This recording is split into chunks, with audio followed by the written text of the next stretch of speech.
Hello and welcome to another episode of MacStories Unwind. I'm John Voorhees, and I've got Federico Fetici with me. Hey, Federico. Hello, John. How are you? I'm all right. I'm a little tired. It was, as we record this, we're recording it nice and early on Monday. Mm-hmm. The Super Bowl was last night. Yeah, did you watch it? I did. Are you happy that let me see if I get this right, the Seattle Seahawks won? Yeah, I mean, I don't really care. I mean, I suppose you don't have a team?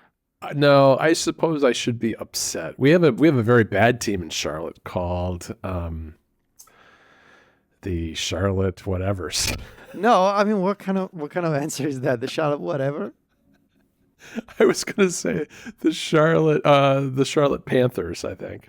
The Panthers, because you have the Grizzlies, and those are basketball. Right? Yeah. No, those are the Memphis Grizzlies. Yeah, Charlotte has a basketball team too. Hornets. Hornets. I was going to say the Bees, but yes, Hornets. Yeah, yes, Hornets. So you're not. So we have established you're not really into sports. No, but you did like watch the Super Bowl. Yeah, not like I used to be. My wife actually insists that we watch the Super Bowl, and I think. Did you have any special snacks or? We did a little bit.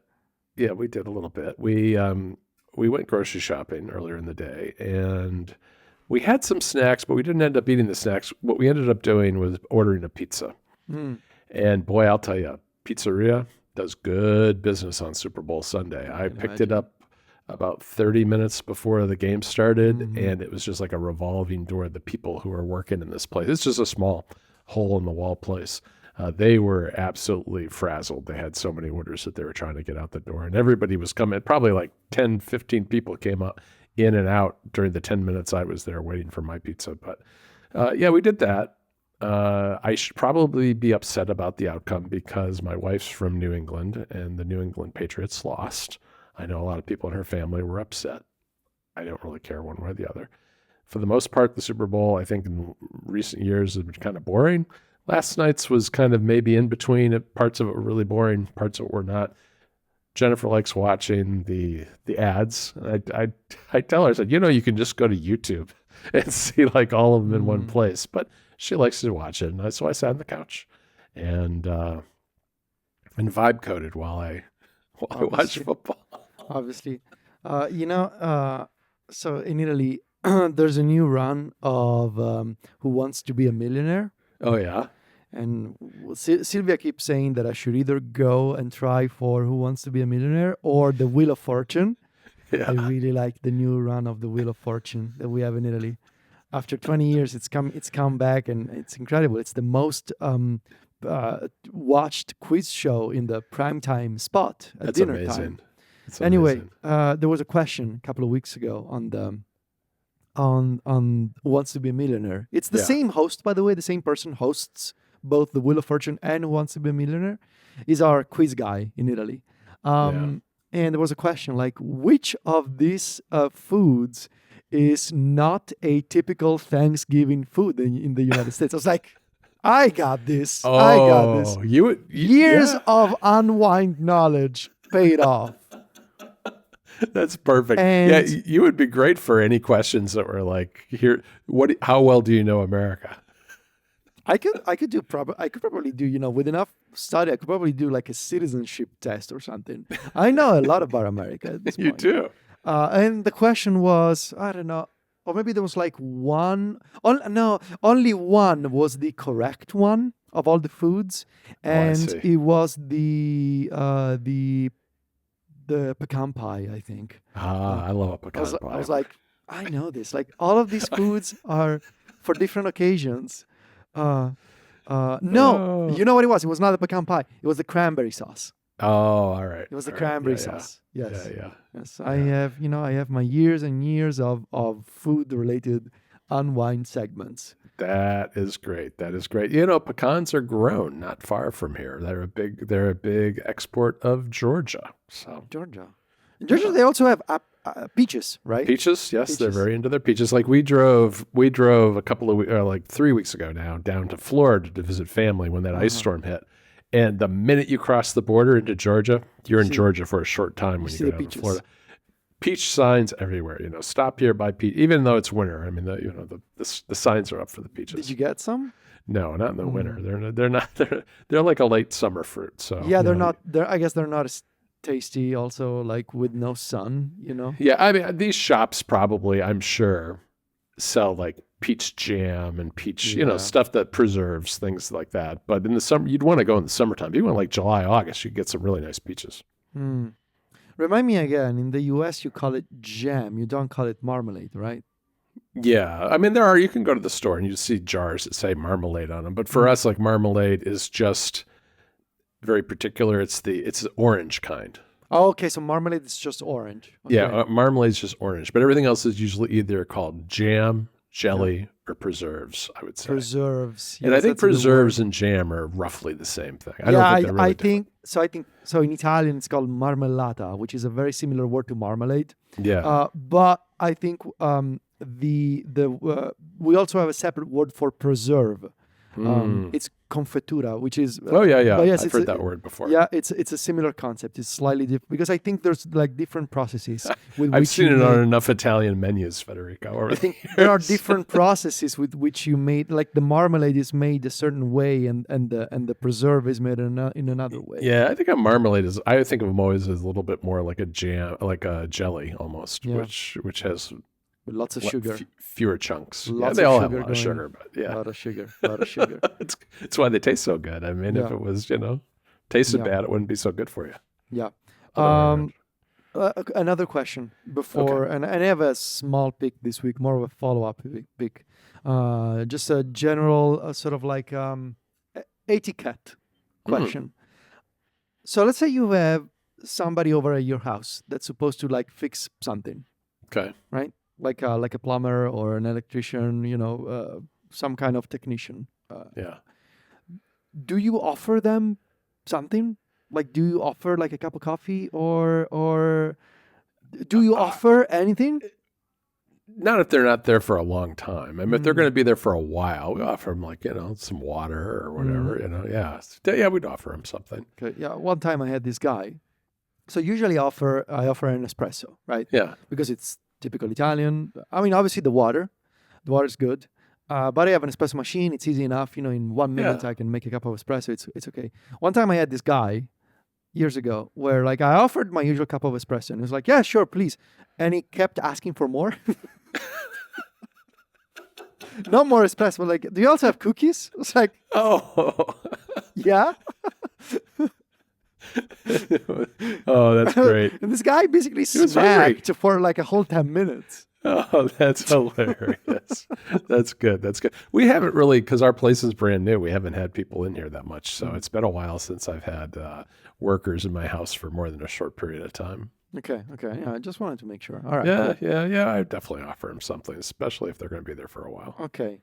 So my pick for this week, it's more of a follow-up. We are fully caught up, because it's still ongoing, I discovered, with season 2 of High Potential on used to be Disney Plus. And I was really sad when I reached episode 8 of season 2 of High Potential on Disney Plus in Italy, and there were no more episodes. And then I realized, this TV show is still ongoing. Yeah. But the latest episodes are not in Italy.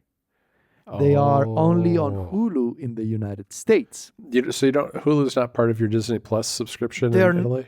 No. So apparently not. And I was about to text you a few nights ago at 1 a.m.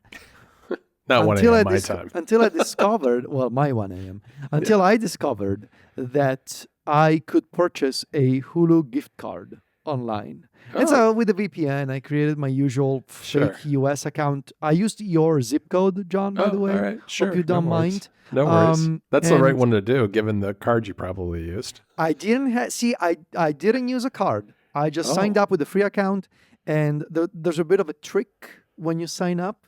If you just sign up and confirm your email address, then it wants you to put in a credit card. But I didn't want to put in a credit card. So instead, I purchased a gift card from my usual gift card shop. I clicked on the redeem link, and it overwrote the sign-up process where my account was verified, and I was able to add credit to my account without having to put in a credit card on file. Oh, boy. How did you know that trick? Does that work other places, or you just tried it? I just tried it, and it worked. That's some bad web development right there. Yeah, I know, right? I know. So I topped up my account and I signed up for a month of Hulu Premium. That's $25 without ads. Jesus, but it's kind of a lot. There were Hulu. 5 more episodes of High Potential Season 2 waiting for me. $5 each? Yeah. And now there's going to be more. I think the total of the season is like they booked like 18 episodes, I think. Oh, that's a lot.